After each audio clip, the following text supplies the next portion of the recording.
Let's talk about Sorcer Striker, Raizing's very first game and a game I'm very fond of. If you know Raizing, you probably know Raizing because of games like Battle Garaga or Armed Police Batrider, which have a dynamic ranking system which would become Raizing's signature that they're most known for. But if we look at their earlier entries like Sorcer Striker, we're going to find that they play nothing like those games. Now, why is that the case? The reason is that the developers who would create Raizing came from former Compile staff. Compile being a console shmup developer for games like Musha, Super Alesta, Blazing Lasers, games with a really fast pace and a nice, approachable difficulty curve. These games feel nothing like the majority of Raizing games, and while we can find some inspirations, like you can see the Musha option system being turned into like the Battle Garaga option formations, but for the most part, the gameplay design and visually, completely different philosophies. But Raizing's first games, Sorcer Striker and like Kingdom Grand Prix, these are extremely Compile coded. These feel like Compile arcade games. Sorcer Striker is one of my favorite looking games. It's set in that light JRPG fantasy style of the time, which is one of my favorite aesthetics. And Raizing wanted to start off strong with their first game, so they put a massive amount of effort in the presentation and details everywhere. You can really feel their visual style from their Compile days as well. Like, there's a lot of visual similarity in like Spriggan, and even gameplay wise, we can see in like Musha, we take the 3-color power-up system, and we have these item droppers that spew out items when you shoot them the same way. Visually, feels very Compile, but now fully powered because we have the advantage of arcade hardware. But gameplay-wise, we're now making a coin-op game. We're now making a game for the arcade environment when Compile was known for more approachable console games. So how do we adjust the difficulty to work in an arcade? They would lean a little bit towards the Raiden or Toaplan style of things, that philosophy being really slow ship, big hitbox, fewer bullets but really fast bullets, and a bomb which takes a while to go out before it starts canceling bullets. But what separates this game from feeling like a Raiden clone style of game is that our ships are still really fast. All of the ships in this game are really fast, and we still have Compile stage and enemy design. So this game ends up feeling like a Compile game, sprinkled with a little bit of Raiden in there, and then we overlay it with the presentation layer of like incredibly detailed JRPG fantasy. It's something really cool. I'm a big fan of this game, so I'm gonna walk you through a no-death clear of the first loop, giving you my advice along the way on how you can safely clear this game. For our ship choice, the characters go in order from worst to best. Gain is terrible in anything that's not Garaga. Cheetah is actually at her best in this game and is actually usable unlike every other Raizing game. I enjoy her homing flamethrower shot. But Miyamoto and Bornum are the kings of this game. Miyamoto's never a bad choice in Raizing. He's extremely fast and he's got a really good wide shot in this. Bornum's like the Iori Yagami of Raizing. Maybe he's not the top one ship in the game, but goddammit, he's really good in like everything. That said, I do think he is the best ship in this game. He's got a really high damage piercing laser and a really useful wide shot, while also not moving too fast for it to be a disadvantage. We're going to be playing the Japanese original version called Mahou Daisakusen, but if you're having trouble with that version, you can try Sorcer Striker, the international version, which has slower bullets. It feels more reactive, so if you're not having fun with the JP one, this one needs a lot less memorization. I also streamed my gameplay live if you want to go check out live commentary. Now, I'm going to walk you through a no-death clear of the first loop of Mahou Daisakusen, the Japanese version. But if you're playing the international version of Sorcer Striker, the vast majority of it is going to be the same, with the difference being mostly in like bullet speed and some boss patterns being easier. We have two resources we want to get right away. These money bags here, these power-ups, these coins.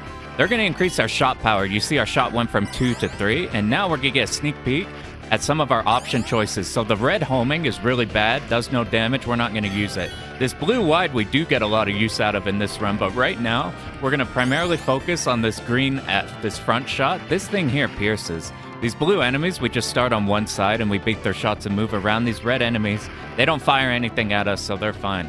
So here's those money bags again. We try to pick them up as best as possible, but they kind of go all over the place. If you sit on top of them, you can shoot them and they'll instantly go to you. You can see the piercing being good here. Careful when you pick up this bomb. We want to kill these right tanks first. These red ones don't shoot, but the tanks do, so we'll just go from one side to the other. We'll kill... You don't want to risk getting rammed by those red enemies. We'll kill these top two towers here, and now we see this turtle. As soon as he reaches the top of the screen, we sit on top of these turrets, and it seals all of their bullets. And once all of those are gone, then you could just focus on the turtle here. I'm using 20 hertz auto fire. If you use 30, I've noticed there's some gaps in it, so I just sat to 20. You can see the piercing here, which is really nice. I think it's hitting like multiple times on big enemies too. I think that's what's causing the huge amount of damage. Enemies are going to appear on one side after the other, so left, right, except we don't want to hit this water tower up ahead on the left, so we're going to be in the middle and hitting the sides of these tanks. If we sit on top of the water tower, that tower will spew out like 6 coins for our shot power, and if we sit on top of it, we don't have to grab like 2 or 3 of them. We now get all of them. We're about to get this big tank up ahead, and since it's a ground enemy, if we sit on top of it, we seal its bullets, it won't shoot at us. Otherwise, we could be directly under it. And the way that its turret angles will shoot, they'll just shoot straight down and they won't worry about us. These mages will come up a lot. You want to wait to dodge their shot. You don't want to preemptively move. You wait till their shot shoots out. Here's Baphomet.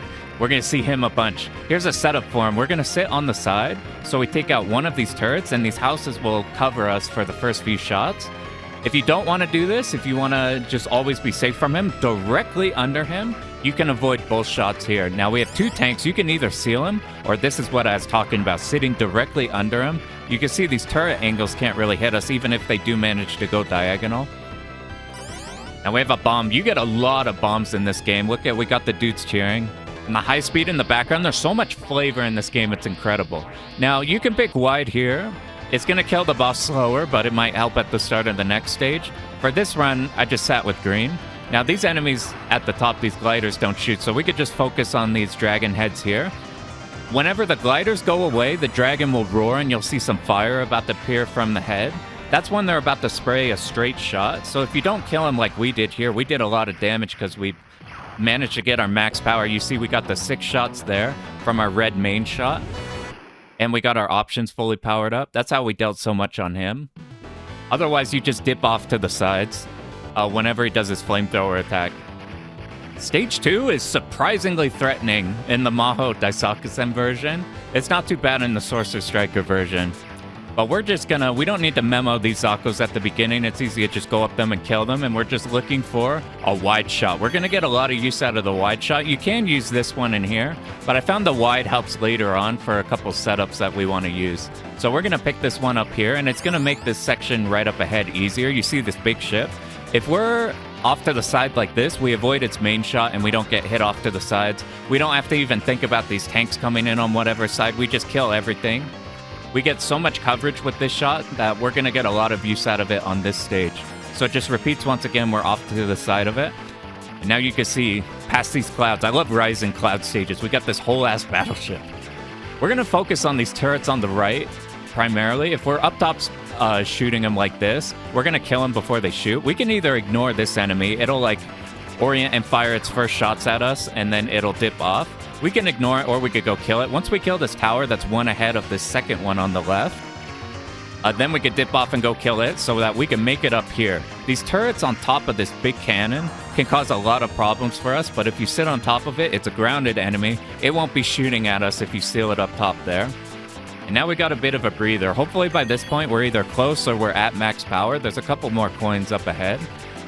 Now, because of the shot limit in this game, the higher up you are on the screen, the more you shoot. You can kind of see it here. We shoot a lot with both our main shots and our options when we're up top. Here are 4 bombs. And for this section, this one's kind of weird. We want to be off to the side on one of these, and we'll dodge the vertical shots. And then whenever the diagonal ones get a bit scary from the other side, then we'll just transfer over to the other side, and that's how we can avoid both of them. Now, we want to spend a bomb here. This section's really spooky because we can't seal both of the turrets at once. So we'll pop a bomb as soon as we see those top turrets on top of the huge cannons. And that's enough to deal with them, and we could go over and kill any of the towers that remain. This is a setup. We'll start on the left, then the middle, then the right. We're doing our movement based off whenever the bullets are about to hit us. And if we do this, we manage to kill these middle turrets. We clean out a lot of the side turrets. And from here on, we can sit in the middle, and these tanks are going to die to our spread. We're just watching to make sure if those tanks do get a shot off, that we make sure to move. Now, we want to be careful. We want to pick up this this green piercing right here for the boss. But you might get distracted by the building blowing up. But no, these turrets are coming out pretty fast. You want to be ready for that as soon as the mid-boss dies. You want to be up at the top of the screen picking up the front shot and then dipping down. This enemy is really scary in this version. In Sorcer Striker, it's just shooting like one of these green shots here. I find I just want to go in the middle of it. Being off to the sides of angles could be weird. This shot here, the way it homes is you want to move as soon as it's about to hit you. As soon as it's about to hit you, then you'll dodge it as it's homing, and then it'll stop homing on you. And that died really fast. You want any extra points, you can hit these side wings. Sometimes it can charge down at you, which you just move off to the side, and that gives you an opportunity to kill those. You get a lot of score extends in this, but we don't really need to think about score too hard in this game. We'll just get a whole bunch of them as we progress through. Now, we have options to switch our shot, but we want to stick with this forward shot for the vast majority of this stage here. This is the dungeon stage. We're going to be going for a dungeon crawl. This is a very cool stage, and we have this trap here. We cross this red line, and it's going to summon a bunch of walls that can smack us. Luckily, too, it can also smack the enemies, so we can either just not worry about it, trigger it early, kill these walls while making sure not to be up there so we don't get smushed, or we can wait for all these beholders to come in, and then you can smash them all together. It's pretty cool. But the beholders, they're pretty easy. You see their eye will glow blue, and then they'll just shoot a slow straight shot, so we don't need to worry about it. These guys, we want to be on the right side here, because these guys are always going to move the same way, and they're always going to shoot the same around you. So we're safe on the right side. They both drop a bomb.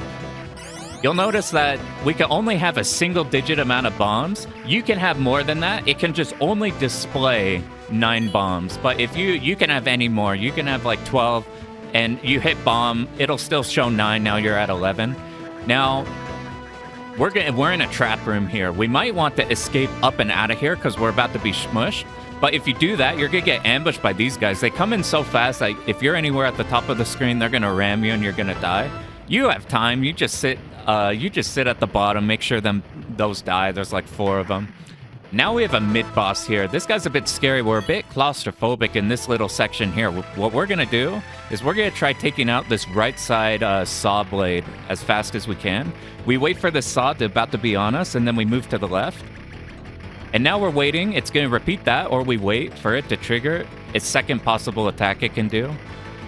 So now that both the saw blades are dead, we're going into this one. We're going to start on the right side, and I killed it pretty fast. I'll overlay one on the movement you should make if this one goes off. It's pretty much just being here on the left.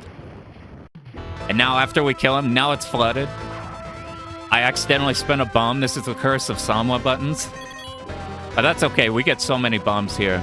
We're sticking with this front shot, but to make the next stage easier, we're not going to pick up this wide shot here just yet. I'll show you up ahead when we want to pick up the wide shot, because there's not really a wide shot on the next stage, and I think wide makes the next stage, which has the worst Zakos. It cleans that up a bit. This section, we don't really have to worry too much. These guys will suck you in or whatever, but our damage is so high that we melt these before we could get any problems. These bubbles slow you down if you get in them, but you shoot, and then they'll die. We don't need to worry about this first half. What we do want to worry about is we're about to get some snake dragons, and they're always going to appear in the same exact place, and they're always going to shoot at the same exact time. See these here? So that first one's always going to come in and shoot one. We're going to get another one. If we know where they're going to be, then we know where they're going to shoot. Like here, we'll always be safe on the right. After we've killed those 2 dragons, we're going to pick up a wide shot here. It's going to make killing the dragons slightly slower, but if we've memorized where they're going to appear, so like we see this one in the background, it's going to shoot off on the left, so whenever it reaches the left side, we'll dip off to the right. As long as we do this, then the lower damage from having this wide shot versus the green shot isn't going to be a problem. We're trying to dodge every one of those red shots, by the way. I haven't found a single section where those are useful. Now, this is also going to make it so we kill this boss slower, but if we have full power, which you see in the middle, we have like 3 sets of those 2 red shots. We have 6 shots total. If we have this, then we can survive this attack here. If we're lower power, we might want to be dipping off to the side a bit, so we have to destroy less of those shots directly in front of us. But with full power, or like our full options, we should be able to handle these. The only thing we need to really worry about this boss is this attack right here. Now, you cannot collide with these walls. You see I'm holding hard and to the right. Because of that, we can make sure we're always on the right side to make sure we have like as much room as possible, as much leeway to make the jump through. We have to cross him twice. And now we're back to here. Just as long as our shot power is good, we can sit right under it. If we're really worried about it, or we have that clip us often, or we get there with like not full shot power, we can always stay with green. And it's going to make the Zakos here slightly scarier, but not that much scarier. So now we're off to stage 4. We're going to see these goblins we're fighting. They have a combination of like human technology or like things like that. And we're going to see why in a moment. This first part has the scariest Zakos. So these guys dive in and they're going to shoot once. So we don't have to worry about them shooting any more past their first shot. So we're paying attention to those. I would stick a bomb there, to be honest. That like little part right there. You can see these, you know where these guys are going to pop up out of the sand based off in the background. Still, that section's a bit spooky. We want the wide here just so we're always hitting them the moment they pop up out of the ground. The homing's pretty good at it, but then the homing can't really kill these very well, that red shot. These here, if we sit up to them, all they could shoot is that one bullet off the top of their turret, so they're not that big a deal. You can just get right up to them and you've done enough damage with your main shot and the spread. These guys die right away, otherwise they shoot straight down, so you just be off to the side. Your blue shots on the side will kill them. Aside from that opening section, which has like pretty spooky Zako, this is why we picked the wide shot here. We could pretty much ignore everything. These guys are going to come down and shoot some destructible arms straight downwards. But our shot's good enough, those will die right away. If you play for score, a lot of the score stuff in this game is letting things that can shoot destructible shots, shoot those, and then you kill them. But yeah, you can see we're in a modern day city now. So this isn't fantasy, this is like in the future post-Earth. It's kind of cool. We want to kill these 2 wings off these mid-bosses immediately. Because once they reach the top of the screen, they'll shoot a scary pattern. And from here on, they can only shoot straight down. We're safe on the far right. Every time we kill one of these, they drop a bomb. I killed this one off to the side, so it's a bit spooky to get that bomb. You could time the kills better. You can even delay the kills because these enemies won't spawn until both of these ships have died. So like if you don't want to deal with these guys, you can always like delay the kill up until this point where they'll start to appear no matter what. And those guys will go off screen. We sit in the middle and we're kind of fine, and we're preemptively tapping to a side in case they shoot. It's really hard visibly to see when they shoot. So we're just preemptively tapping a bit once they get low on the screen, just in case they do shoot. We're going to pick up this green shot eventually, right before the boss, but I just picked it up here. It's fine. The opening section of that part is the most scary part that we kind of want the wide for. You see here, we could pick this up anyway. Whenever you switch power-ups, you don't actually up your power-up a level from your option. We're at max here, so every time we switch, it's just going to be the max power immediately. But if you die or at the start of the game, you want to stick to 1. That's why we stuck with green until we've maxed out our power. And now if we want to switch shots, it'll just switch to the maximum and it's cool. We can't actually die to these thrusters in the back here. Whatever humans are in this thing who have beef with us for some reason, it'll just push us to the bottom. Surprise, there's no fucking humans. It's Baphomet again. This is the 3rd time we're fighting him. And this is a really cool design boss, but if we want to play him safe, if we sit in the middle, these missiles won't hit us. If you want to be extra safe, you go over to one of the sides and just kill the missiles as they spawn in and you're good. But the way you damage the boss is by hitting him in the middle. Now, he alternates between 2 attacks. You see he's moving downwards to the bottom of the screen. That means he's doing this. You want to be super safe, you just go off on one of the sides. If you want to speed kill him, what you do is you do this. Basically, the red line, like under his head, you see the like glowing red line from the 2 pieces. You sit on that and move up with it. Every time one of the sides shoots, because he bounces up a bit when he does that. And you can kill him really fast, but it's kind of sketchy. I'm going to show the other pattern that can happen on this guy. So if we want to play extremely safe, dip off to the side, kill the missiles. If he's at the very top, he's going to deploy these. Now, if you kill those right away, these bullets won't shoot. And they'll stop shooting the moment you kill all of those pods. So because I left the pod, it like went off to the side. I just decided to spend a bomb there. If you're playing for score, here's that red line, by the way. Look at where the middle of our ship is. You see how we're kind of lined up there? You can see how it's kind of spooky to accidentally get tagged. So if you want to take your time, that's completely fine. Just be off to the side and it literally can't hit you and only shoots down. I've always liked, you see this meteor in the back? This is like the goblin base that we're going to. It's kind of a cool continuity in this game. Now we're to my favorite stage. Music-wise, stage design-wise, this one's super good. Got a fucking terrifying boss. But this is the coolest stage. These will shoot you if they last long enough, and these wizards that shoot the green shots, they're gonna shoot laser directly down. So you ignore them if you can't get to them in time, and we're just mostly concerned with killing these Zakos fast. We triggered that, and we're spawning these enemies. They only go down.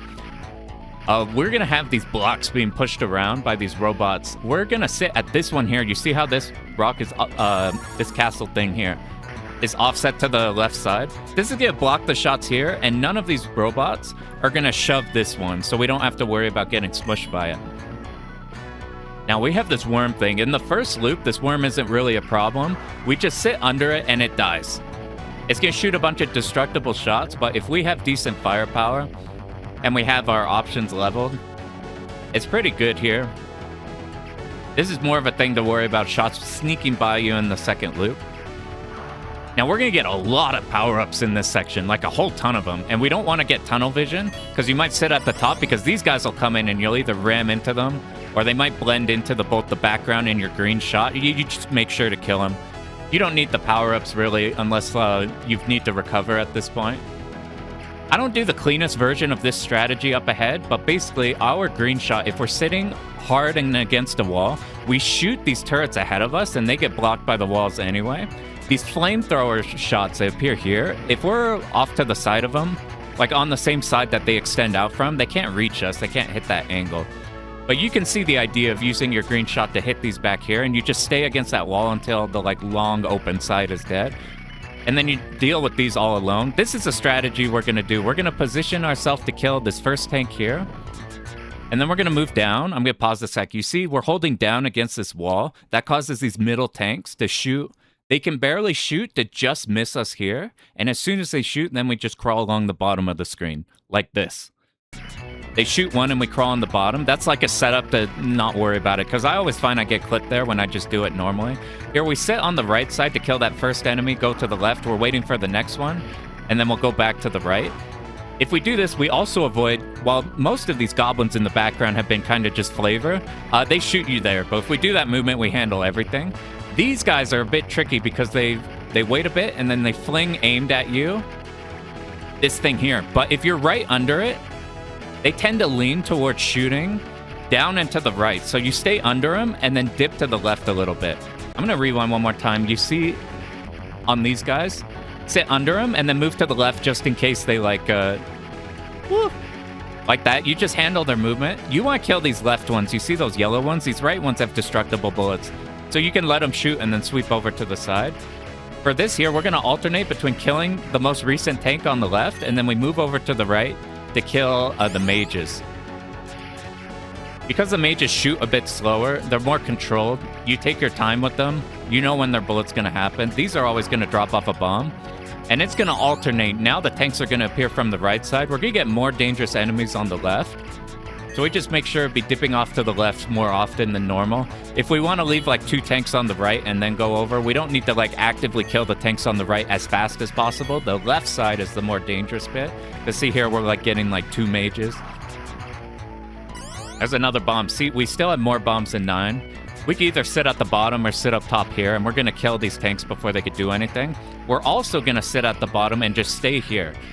We're at an angle where, because these guys' shot is on their left shoulder, we're going to kill them before anything can happen. We're going to kill these right ones before anything can happen.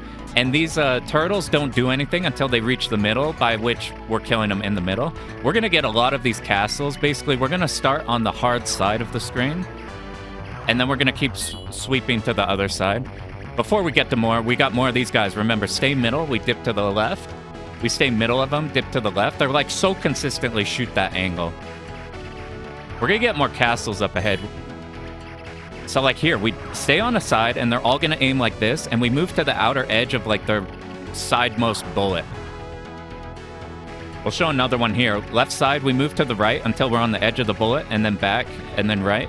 If you are playing Sorcer Striker, the international version, you don't want to do this strategy. You just want to handle these like under them and dodging the bullets.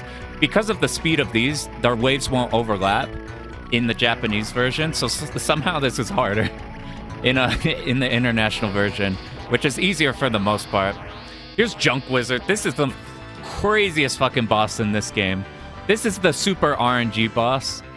This boss can really screw you over or be really easy. He's got so many variations on attacks. I'm going to be showing a bunch of them. So he's either going to be shooting these turrets up top, either shooting these dragon heads down. We didn't see on the first boss in this video, but this is what they look like. They just shoot straight down like that. You're off to the side on the first boss. Or he's going to shoot, you see in his mouth, he's going to shoot a red spread.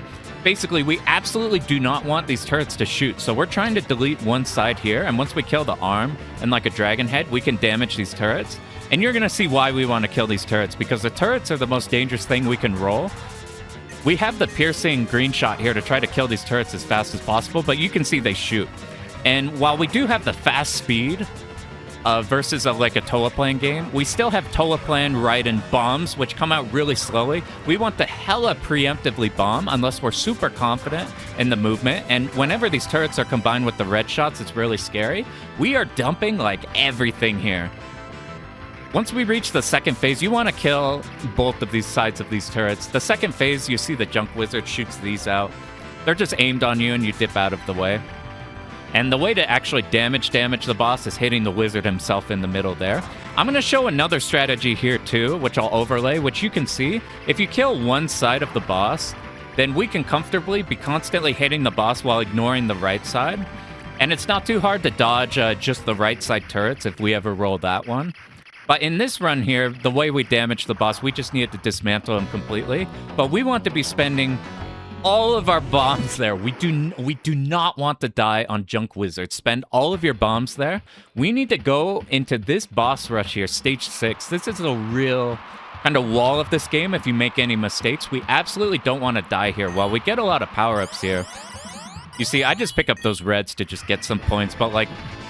All right, let's start with this guy first. We want to be as close to him as possible until he lands, and we're trying to be as close to him as we can, so our blue shots are hitting these two side pods. We want these two side pods dead, and it's random how long this section lasts. I usually need to bomb at the end of that, so we ensure that we kill these side pods, because if these pods are alive, there's our bomb that we would have used, so I was fine with using it there to avoid these flame shots.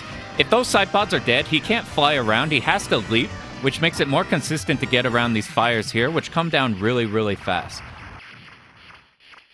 Now, the gimmick with this is the faster you kill the boss, the more you're rewarded, which means there's a negative feedback loop if we ever die. So we want to absolutely make sure we're as safe as possible in using our bombs, because spending our bombs and retaining our power is way, way more important than dying. Dying is like catastrophic here. While you die and come back with some bombs, your power is completely fucked. I'll show this movement again. He always starts with this pattern. If you see the right arm, that's shaking a bit. We do this exact movement. If you move all the way to the left side, then the way it tracks is it's going to do that first movement, and then that second movement's going to wall you. Just do that similar movement. He can either charge at you, or the only attack we need to think about that can actually hit us here when we're at the very bottom of him is he'll open his mouth and he'll shoot a spread out, which will just shoot like, we just tap to the side a bit, because the only shot that can hit us is a straight down shot. So make sure you can do that flail. Make sure you just move to the left a bit, wait for him to do a second movement, and then move up. For this one, usually I just plan on getting one bomb off of everything. You kill it super, super fast, you could get two. Now, this is the Raizing Ninja. So the Raizing Ninja is a bastard. In every game he's in, he's a motherfucker. So... we're going to talk about him a lot more in depth. He's got a ton of patterns he could rotate out, and they're really fast. Look how fast you have to react to this pattern. And in between each one, he's going to do these kunai here, which are very hard to see and very fast. Here he rotated into another pattern. So how do we manage to cover multiple options at once, and how do we position ourselves to deal with these kunai? So here's another pattern he could do. You see, that's the one we're going to just plan on bombing. So let's start off with the very first thing he could do. So right off the bat, he can rotate to any of his patterns. And if we want to handle all of them, we want to start moving to the right, and then we react to what we were actually given, because most of the patterns he does, we want to be moving to the right for. So this pattern he does where he dips off, by moving to the right, we've already dodged these shurikens. We see that he's doing the shuriken attack, and for this attack, we're now going to go to the left, right, left, right. As fast as this is one of the easier patterns to deal with, because once you've reacted to it, you're good. This first kunai pattern, if you're directly under him, I think you miss. I would be either directly under him or directly under and slightly to the left. These first kunai will whiff, and then you'll keep tapping to the right along with the lane, and you'll dodge him. I bombed there because I spooked. And now he rotates another pattern. Same thing, I move to the right side. Any other patterns I'll show here, which you move to the right side, and then you hang out here for his like slam attack, and you're safe on the sides, and you kill with the blue. If he shoots Zakos at you, then it's just free. You just keep hitting him. If he does this attack right here, this attack, we're going to move off to the right side, and this is the one we're going to bomb. It's just too scary. I would bomb later than I did. Because I bombed a bit late, some of those bullets still appeared. And those are the different things he can do. Now, every time past the first green kunai he does. So right here, we're in the middle of the fight. We want to be lined up so you can see our red shots. Our one shot is hitting his shoulder, and then we're hitting him with like our right shot. If we are positioned like this, we dodge the first kunai, and then we keep tapping to the right to dodge additional waves of kunai.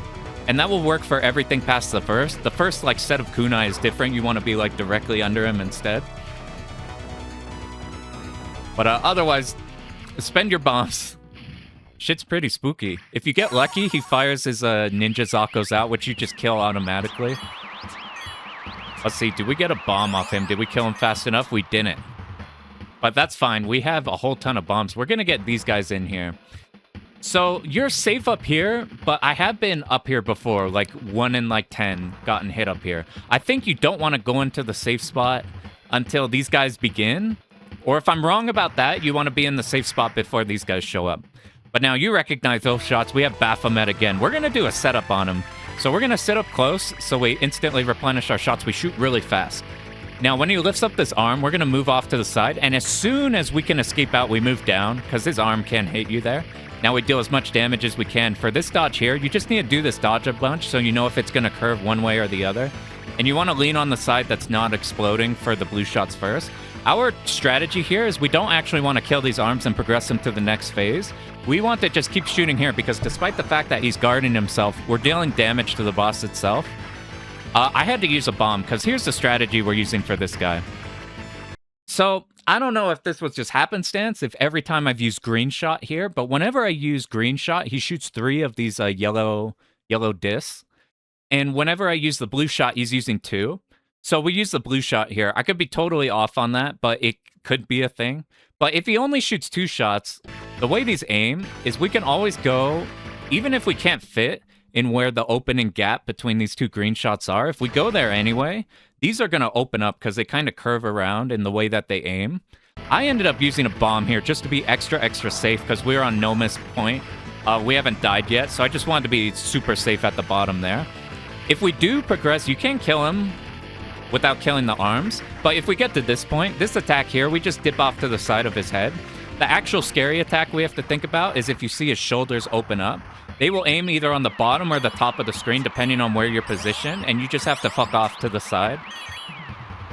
And then, like, try hitting it with the side of your shots, and waiting for him to shoot is like the straight down laser shot where you can just be under him safely. Now, I've always loved in this game how it's like, it's not a Goblin King, it's like a human sorcerer who's like taking command of these goblins. Anyway, he's gonna fight us in, this is a pretty famous boss. This is Giga Facer. Fucking look at him. So we stay at the top, so we bait these arms upward. You can see like where the shots are gonna appear based off where on the hands they are, but we get stream downwards. Now you can see we got a wide amount of time to see when these lasers are gonna happen. If we're above the sides, then we're safe. And we're trying to dismantle all of these eyes at the same exact pace. After this happens, he crushes here. You got a lot of time. You don't need to like bait him perfect. Now, we want to kill all of these eyes so that whenever they're at this second phase here where you can see the mechanical bits, that's where we're actually doing damage to the boss himself. But it also makes it, instead of shooting those green lasers, this happens. Our rank is so high because we haven't died yet that these kind of whip out really fast. So we're dumping all of our bombs here. The reason we're using wide shot here is because it does damage to all of it at once. Instead of like with green, us just hitting one eye, we're hitting him with like everything and hitting all of his pieces. And we keep looping that over and over. We want to spend our bombs on those like on those candy patterns. If we die and our rank is lower, they're a bit more easier to dodge. But we, oddly enough, use our wide shot for the vast majority of that boss rush because the first boss, like, it's hitting the pods. The second boss, we're hitting both of the flails. The third boss, if we have to dip off to a side, like if he does his ground slam ninja attack, then we're safe off the side. And like the blue shot somehow, despite not being the highest damage. Anyway, we can enjoy the epilogue. And by enjoy, I mean enjoy the last boss. So this guy's fucking crazy. If you have 2 bombs, 2 or 3, you just dump him on him and kill his ass and he's done. Otherwise, this happens. I just got lucky that he didn't move down enough fast enough. And while we're safe from the lasers by being off to the side, he can just approach downwards and kill you. So you want bombs here, or like if you die, then you come back with bombs and you just dump the bombs on him. But otherwise, we want to be there with 2 bombs. We barely used any bombs throughout the run, up until that final boss gauntlet, because we have to use so many of them. But as soon as you hit Junk Wizard, you want to be spending them, because if you die, you have like the Psycho effect where you die with like 15 bombs in stock, and now like everything's in danger. Not losing your shot power is the biggest boon you can have. Thanks for sticking to the end. I'm pretty fond of this game. If you want it to feel more Raiden-y with like fast bullets and like more memo, you play the Mahou Daisakusen version. If you're not having fun with the Mahou version, or you don't like just how fast everything is, you would rather like to react to things more if you don't want to route like super as tightly as this version, I would just play the Sorcer Striker version. That one could be more fun for you. But either way, go check this one out and good luck on all of your runs.